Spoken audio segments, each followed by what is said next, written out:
हिंदी में हम लोग पढ़ेंगे आज पाठ 13 सुभाष चंद्र बोस का पत्र। ठीक है, देखते हैं सुभाष चंद्र बोस का पत्र यहाँ पे है ना, संकलित पाठ है। नेताजी के नाम से प्रसिद्ध भारतीय स्वतंत्रता संग्राम के ओजस्वी सेनानी सुभाष चंद्र बोस ने यह पत्र किसको लिखा है? केसरी पत्रिका के संपादक श्री N.C. केलकर के नाम बर्मा के मांडले जेल से लिखा और बोस को जब बरहमपुर यानी बंगाल जेल से मांडले जेल स्थानांतरित मतलब ट्रांसफ़र किया गया उनको, तो उस जेल में पहुंचने के बाद उनकी स्मृति मतलब उनकी यादों में यह बात कौंधी की महान क्रांतिकारी और कांग्रेस गरम दल के नेता लोकमान्य बाल गंगाधर तिलक ने अपने कारावास के अधिकांश भाग बेहद हतोत्साहित कर देने वाली इसी परिवेश में व्यतीत किए थे। कारावास के 6 वर्ष लोकमान्य ने अत्यंत शारीरिक और मानसिक यंत्रणा में बिताए, फिर भी उस त्रासद स्थिति में गीता भाष्य जैसी ग्रंथ की रचना की और मांडले जेल जीवन के बारे में बोस के शब्द हैं, मैंने भगवान को धन्यवाद दिया कि मांडले में अपनी मातृभूमि और स्वदेश से बलात् अनुपस्थिति के बावजूद मुझे पवित्र स्मृतियाँ मतलब बहुत प्यारी यादें है ना, राहत और प्रेरणा देगी। अन्य जेलों की तरह यह भी एक ऐसा तीर्थ स्थल है जहाँ भारत के एक महान सपूत लगातार 6 वर्ष तक रहे है ना। उस जेल को क्या कर रहे हैं? एक तीर्थ के समान मान रहे हैं, क्योंकि उन्होंने यहाँ एक क्रांतिकारी ने 6 साल तक अपने जीवन को वहाँ पे बिताए थे। अब देखते हैं यहाँ पे पाठ के आधार पर कि प्रिय श्री केलकर, सुभाष चंद्र बोस जी पत्र लिख रहे हैं श्री N. केलकर जी को। ठीक है, मैं पिछले कुछ महीनों से आपको पत्र लिखने की सोच रहा था, जिसका कारण केवल यह रहा है कि आप तक ऐसी जानकारी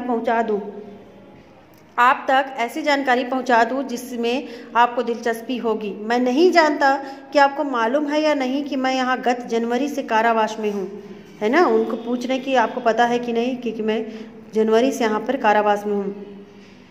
जब बरहमपुर जेल यानी बंगाल से मुझे मांडले जेल के लिए स्थानांतरण का आदेश मिला था, तब मुझे स्मरण नहीं आया कि लोकमान्य तिलक ने अपने कारावास काल का अधिकांश भाग मांडले जेल में ही गुजारा था, है ना।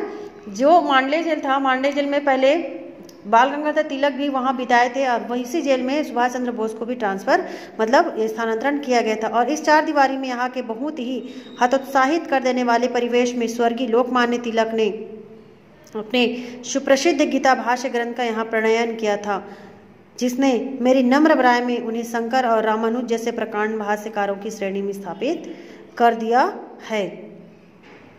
जेल के जिस वार्ड में है ना, जेल के जिस वार्ड में लोकमान्य रहते थे वह आज तक सुरक्षित है और यद्यपि उसमें फेरबदल किया गया है और उसे बड़ा बनाया गया है। हमारे अपने जेल के वार्ड की तरह वह लकड़ी के तख्तों से बना है, जिसमें गर्मी में लू और धूप से, वर्षा में पानी से और शीत ऋतु में सर्दी, सभी ऋतुओं में धूल भरी हवाओं से बचाव नहीं हो पाता। मेरे यहाँ पहुँचने के कुछ ही क्षण बाद मुझे उस वार्ड का परिचय दिया गया। मुझे यह बात अच्छी नहीं लग रही थी कि मुझे भारत से निष्कासित कर दिया गया था, लेकिन मैंने भगवान को धन्यवाद दिया कि मांडले में अपनी मातृभूमि और स्वदेश से बलात् अनुपस्थिति के बावजूद मुझे पवित्र स्मृतियाँ राहत और प्रेरणा देगी। अन्य जेलों की तरह यह भी एक ऐसा तीर्थ स्थल है जहाँ भारत का एक महानतम सपूत लगातार क्या किया था? 6 वर्ष तक मतलब लोकमान्य तिलक जो है वो मांडले जेल में 6 साल तक बिताया था। हम जानते हैं कि लोकमान्य ने कारावास में 6 वर्ष बिताए, लेकिन मुझे विश्वास है कि बहुत कम लोगों को यह पता होगा कि उस अवधि में उन्हें किस हद तक शारीरिक और मानसिक यंत्रणाओं से गुजरना पड़ा था। वे यहाँ एकदम अकेले रहे और उन्हें कोई बौद्धिक स्तर का साथी नहीं मिला। मुझे विश्वास है कि उन्हें किसी अन्य बंदी से मिलने जुलने नहीं दिया जाता था। उनको सांत्वना देने वाली एकमात्र वस्तु किताबें थी। वे एक कमरे में एकदम एकाकी रहते थे। यहाँ रहते हुए उन्हें 2 या 3 भेंटों से अधिक का मौका नहीं दिया गया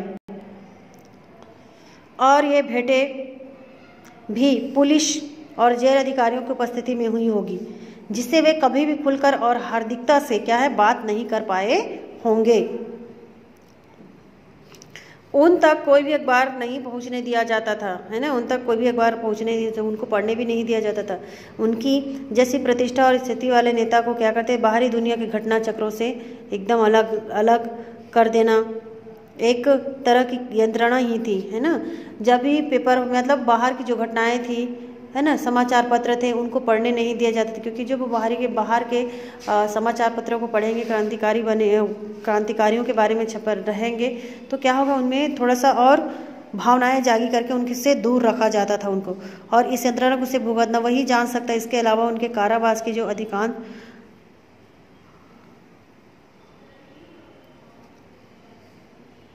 कारावास के अधिकांश जो अवधि में देश का राजनीतिक जीवन जो है मंद गति से खिसक रहा था, और इस विचार ने उन्हें क्या कहते कोई संतोष नहीं दिया होगा कि जिस उद्देश्य को उन्होंने अपनाया था वह उनकी अनुपस्थिति में किस गति से बढ़ रहा है ना। मतलब उसको यहाँ पे क्या है, उसको संतोष नहीं दिया होगा कि इस उद्देश्य को अपनाया था या उनकी अनुपस्थिति में क्या हुआ था, इस गति से वो आगे बढ़ रहा था। धीरे धीरे उसके जीवन का जो जीवन मंद गति से जो धीरे धीरे खिसक रहा था, धीरे धीरे कम हो रहे थे, है ना, और उनकी जो अनुपस्थिति में किस गति से आगे वो बढ़ रहा था। ठीक है, यहाँ से हम कल पढ़ेंगे।